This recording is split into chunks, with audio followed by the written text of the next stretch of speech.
Hello guys, आप सबका स्वागत है हमारे यूट्यूब चैनल हिंदी सागर में। आज फिर से हम एक नए टॉपिक के साथ आए हैं जिसका नाम है शब्द। और ये वीडियो 6 से 10th क्लास के सभी बच्चों के लिए यूजफुल होने वाली है। वीडियो को शुरू करने से पहले आप हमारे चैनल को सब्सक्राइब करना, वीडियो को लाइक करना, शेयर करना और कमेंट करके बताना कि आपको और किस टॉपिक पर नई वीडियो चाहिए।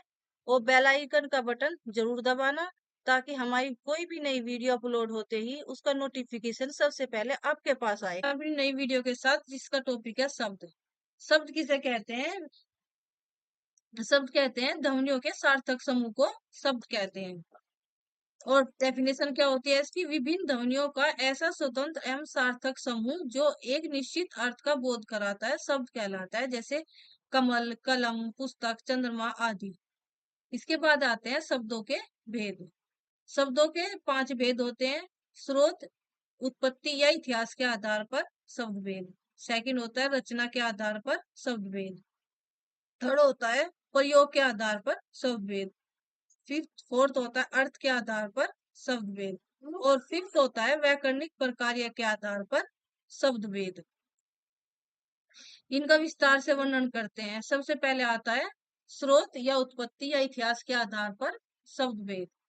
स्रोत के आधार पर शब्दों के 5 भेद बताए गए हैं: तत्सम, तत्भव, देशज, विदेशज और संकर।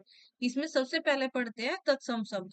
तत्सम शब्द का शाब्दिक अर्थ क्या होता है? तत् का अर्थ होता है उसके और सम का अर्थ होता है समान, यानी कि उसके समान। संस्कृत भाषा से जो शब्द अपने मूल रूप में हिंदी में प्रयोग या प्रयुक्त किए जाते हैं उसे कहते हैं तत्सम शब्द। यानी कि जो संस्कृत से शब्द हिंदी में प्रयोग किए जाते हैं वे ज्यों के त्यों प्रयोग किए जाते हैं, उनके मूल रूप में कोई परिवर्तन नहीं होता। जैसे पुष्प, पृथ्वी, ग्रह, सूर्य आदि। सेकंड आता है तद्भव शब्द। तद्भव शब्द कौन से होते हैं? ऐसे शब्द जो संस्कृत से सीधे हिंदी में किसी ना किसी कारण से उनके मूल रूप में परिवर्तन हो जाता है, उसे कहते हैं तद्भव शब्द। जैसे रात और रात्रि। संस्कृत से हमने रात शब्द लिया, हिंदी में प्रयुक्त किया हमने रात्रि, यानी कि उसके मूल रूप में परिवर्तन हो गया। थर्ड आता है देशज शब्द। ऐसे शब्द जो आम बोलचाल की विभिन्न बोलियों से हिंदी भाषा में आ गए हैं, यानी कि वो शब्द जो हम अपनी बोलचाल में आम में या प्रतिदिन जो शब्दों का यूज करते हैं या भाषा में प्रयोग करते हैं, उन्हीं शब्दों को हिंदी भाषा में देशज शब्द कहा जाता है। जैसे कलाई, पगड़ी, जूता आदि। विदेशज शब्द। विदेशज शब्द कौन से होते हैं? ये वे शब्द होते हैं जो किसी दूसरी भाषा से हिंदी में प्रयोग किए जाते हैं। जैसे अरबी, फारसी, तुर्की, पुर्तगाली भाषाओं के शब्द हिंदी में आ जाते हैं तो उन्हें कहते हैं विदेशज शब्द। जैसे pen, pencil, station, car, doctor, school, computer जैसे शब्द अंग्रेजी भाषा से हैं और इनका हिंदी में ज्यों का तो प्रयोग किया जाता है, तो इन शब्दों को कहते हैं विदेशज शब्द। जैसे फारसी के हैं कुछ शब्द दरोगा, आवारा, काश, बहादुर, जहर, मुफ्त, आराम जैसे शब्द फारसी भाषा से हैं, तो इन शब्दों को कहते हैं हम विदेशी शब्द। संकर शब्द। ऐसे शब्द जो दो भाषाओं के शब्दों से बनते हैं, यानी कि जब हम किसी दो भाषाओं के किसी शब्द को एक साथ जोड़ते हैं तो एक नया शब्द बन जाता है, उसे कहते हैं संकर शब्द। जैसे रेल, गाड़ी। रेल और गाड़ी, रेल अंग्रेजी भाषा का शब्द और गाड़ी हिंदी भाषा का शब्द है, तो ये हो जाता है रेलगाड़ी और इसे कहते हैं संकर शब्द। इसके बाद आता है रचना के आधार पर शब्दों के भेद। यानी कि रचना के आधार पर, उनकी बनावट के आधार पर शब्दों को किस तरह से विभाजित किया गया है या उनको बांटा गया है।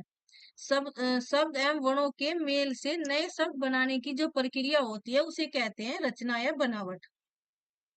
शब्दों के जो खंड होते हैं उन्हें कहते हैं शब्दांश।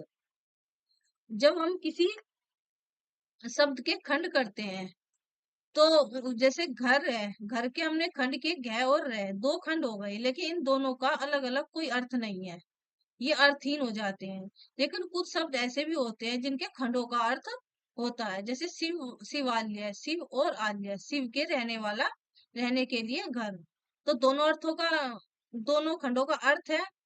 तो इस रचना के आधार पर शब्दों के तीन भेद बताए गए हैं, रूढ़ रूढ़ या मूल शब्द, यौगिक शब्द और एक होता है योग रूढ़ शब्द। रूढ़ शब्द कौन से होते हैं? वे शब्द जिनके सार्थक खंड नहीं हो सकते, उन्हें रूढ़ या मूल शब्द कहते हैं। यानी कि वे शब्द जिनके हम खंड नहीं कर सकते, अगर कर सकते हैं तो उनके खंडों का कोई अर्थ नहीं होता, वे खंड अर्थहीन होते हैं, तो उन्हें कहते हैं हम मूल शब्द या रूढ़ शब्द। सेकंड आता है यौगिक शब्द। यौगिक शब्द कौन से होते हैं? जिन शब्दों के सार्थक खंड किए जा सकते हैं उन्हें यौगिक शब्द कहते हैं। जैसे कि कोई शब्द है, हम उसके दो या तीन खंड किए हैं और लेकिन उसके प्रत्येक खंड का अर्थ निकलता है या अर्थ होता है, तो उसे कहते हैं यौगिक शब्द। जैसे सेनापति, सेना और पति, सेना का पति यानी कि सेना को संभालने वाला मुखिया, तो हो जाता है सेनापति। जब हम इन शब्दों, यौगिक शब्दों को हम समास विधि से बनाते हैं, यानी कि उनका, उन शब्दों को हम समास विधि से बनाते हैं। जैसे विश्राम घर, विश्राम के लिए घर। जब हम इसमें समास विधि का प्रयोग करते हैं तो कुछ ऐसे शब्द भी आ जाते हैं जो जोड़े में प्रयोग होते हैं, जो जोड़े में प्रयोग होते हैं। और कुछ शब्द आते हैं कि जो एक दूसरे से मिलते जुलते हैं, जैसे दाल रोटी। हम एक शब्द का प्रयोग करते हैं लेकिन दूसरा शब्द उसके साथ प्रयोग होता है। कुछ शब्द होते हैं विलोम शब्दों का एक ही शब्द पुनरावृत्ति होती है। कुछ शब्द विलोम शब्द प्रयोग होते हैं, यानी कि एक दूसरे के अपोजिट शब्द प्रयोग होते हैं। लेकिन कुछ शब्द ऐसे भी होते हैं जो एक ही शब्द की पुनरावृत्ति होती है, जैसे गांव गांव। योग रूढ़ शब्द, जो शब्द अपने सामान्य अर्थ को छोड़कर किसी विशेष अर्थ में प्रयुक्त होते हैं। यानी कि कुछ ऐसे शब्द भी होते हैं जो अपना सामान्य अर्थ छोड़ देते हैं और किसी विशेष अर्थ के लिए प्रयोग होते हैं, उन्हें कहते हैं योग रूढ़ शब्द। जैसे पीताम्बर, पीताम्बर का अर्थ क्या होता है? कि पीले वस्त्र धारण करने वाला। अब पीले वस्त्र धारण करने वाला कौन है? श्री कृष्ण। तो विशेष अर्थ किसके लिए आया है यहाँ पे? श्री कृष्ण के लिए। लंबोदर, गणेश जी के लिए। यानी कि लंबो लंबो लंबा है जिसका धर, यानी किसका धर लंबा है? गणेश जी का। तो यहाँ गणेश जी के लिए विशेष अर्थ प्रयुक्त हुआ है। सेकंड, थर्ड नंबर पे आते हैं प्रयोग के आधार पर शब्द। यानी प्रयोग के आधार पर शब्दों को कितने भागों में बांटा गया है? प्रयोग के आधार पर शब्दों को दो भागों में बांटा गया है, सामान्य शब्द और परिभाषित या तकनीकी शब्द। सामान्य शब्द कौन से होते हैं? सामान्य शब्द होते हैं जो शब्द किसी भाषा का व्यवहार करने वाले लोगों द्वारा सामान्य रूप से प्रयोग होते हैं। यानी कि किसी भाषा का सामान्य रूप से हम व्यवहार में प्रयोग लाते हैं, यानी जिन शब्दों को हम अपने व्यवहार में प्रयोग करते हैं उन्हें कहते हैं हम सामान्य शब्द। परिभाषित शब्द कौन से होते हैं? या तकनीकी शब्द, जो शब्द किसी विशेष क्षेत्र या ज्ञान या व्यवसाय के लिए, व्यवसाय से संबंधित क्षेत्रों में विशिष्ट अर्थ में प्रयुक्त होते हैं। यानी कुछ ऐसे शब्द जो किसी विशेष के लिए प्रयुक्त होते हैं, जैसे कि शिक्षा के क्षेत्र में शैक्षिक जैसा शब्द है, शिक्षा के लिए प्रयुक्त हुआ है। व्यवसाय में व्यावसायिक शब्द व्यवसाय के लिए हुआ है। नेता के लिए अभिनेता जैसा शब्द प्रयुक्त हुआ है। ये तकनीकी शब्द है। अभियंता है, अभियुक्त, अभियुक्त शब्द है। तो ये शब्द प्रयुक्त हुए हैं।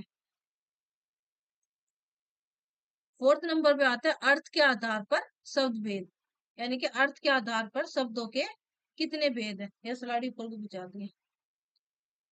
अर्थ के आधार पर शब्दों के चार भेद हैं। चार भेद कौन कौन से हैं? पर्यायवाची शब्द, विलोम शब्द, एकार्थी शब्द और अनेकार्थी शब्द। पर्यायवाची शब्द कौन से होते हैं? जिन शब्दों के अर्थ में समानता होती है, यानी कि कोई शब्द है और उसके अर्थ में और दूसरा भी शब्द है लेकिन दोनों शब्दों के अर्थ में समानता होती है। जैसे अग्नि और पावक, अनल। तीनों शब्द अलग अलग हैं लेकिन तीनों का अर्थ क्या है? एक ही है। तीनों का अर्थ एक है। तीनों को अग्नि के लिए ही प्रयुक्त किया जाता है। जैसे जल, पानी और वारी, शब्द अलग है लेकिन अर्थ तीनों का एक है। हवा, पवन, समीर, शब्द तीन है लेकिन अर्थ तीनों का एक होगा। इसके बाद आता है विलोम शब्द। किसी शब्द के विपरीत अर्थ देने वाले शब्द को उसके विलोम या विपरीत अर्थ शब्द कहते हैं। यानी कि जब कोई शब्द होता है उसके विपरीत अर्थ देने वाला भी कोई दूसरा शब्द आ जाता है तो तब कहते हैं विपरीत शब्द। जैसे कि हमने कोई शब्द लिया बड़ा, उसके विपरीत में कौन दूसरा शब्द क्या आ जाता है? बड़े के सामने छोटा, निम्न के सामने उच्च। अपने के सामने पराया, असत्य के सामने असत्य के सामने सत्य, ज्ञान के सामने अज्ञान। जैसे शब्द आते हैं तो उन्हें कहते हैं हम विलोम शब्द। एक अर्थी शब्द कौन से होते हैं? जिन शब्दों का एक ही अर्थ होता है उन्हें कहते हैं हम एक अर्थी शब्द। जैसे कि अपराध शब्द है, कलंक है, पुष्प है, जिन शब्दों को हम प्रयोग में ला रहे हैं और उसका एक ही अर्थ है उसे कहते हैं हम एक अर्थी शब्द। अनेकार्थी शब्द कौन से होते हैं? जो शब्द प्रयोग के आधार पर विभिन्न परिस्थितियों में भिन्न भिन्न अर्थ देते हैं उन्हें कहते हैं अनेकार्थी शब्द। जैसे अंबर। अंबर क्या है? अंबर का यहाँ पे दो अर्थ है। एक तो अंबर को आसमान भी कहा जाता है और अंबर को वस्त्र भी कहा जाता है जिसके हम कपड़े बनाकर या सिलाई करके पहनते हैं। दूसरा है कनक। कनक को सोना भी कहा जाता है और धतूरा भी। सोने के दोनों का अर्थ अलग है। सोने के आभूषण बना के पहने जाते हैं और धतूरा एक जहरीला पदार्थ होता है। उसके बाद इसके बाद आता है व्याकरणिक प्रकार्य के आधार पर शब्द भेद। व्याकरणिक प्रकार्य के आधार पर शब्दों के दो भेद होते हैं। कौन कौन से होते हैं? विकारी और अविकारी। सबसे पहले देखते हैं विकारी शब्द कौन से होते हैं। विकारी शब्द में प्रयुक्त जिन शब्दों में यानी वाक्य में प्रयुक्त जिन शब्दों में लिंग वचन या कारक और काल आदि के कारण कोई परिवर्तन आता है उन्हें भी कहते हैं विकारी शब्द। यानी किसी वाक्य में कोई शब्द है जिस शब्द का लिंग वचन कारक काल के कारण उसमें परिवर्तन हो जाता है उसे कहते हैं विकारी शब्द। विकारी शब्द कौन कौन से होते हैं? संज्ञा, सर्वनाम, विशेषण और क्रिया। देखिए संज्ञा क्या होता है? किसी स्थान या नाम के नाम को संज्ञा कहते हैं। किसी वस्तु का नाम भी हो सकता है, किसी स्थान का भी नाम हो सकता है, उसे कहते हैं संज्ञा। सर्वनाम क्या होता है? जो संज्ञा के स्थान पर प्रयोग किए जाते हैं। विशेषण क्या होता है? संज्ञा और सर्वनाम की विशेषता बताने वाले शब्द विशेषण कहलाते हैं। अगर किसी भी लिंग वचन कारक काल के में परिवर्तन होता है तो इन सब में भी परिवर्तन होता है। क्रिया क्या होती है?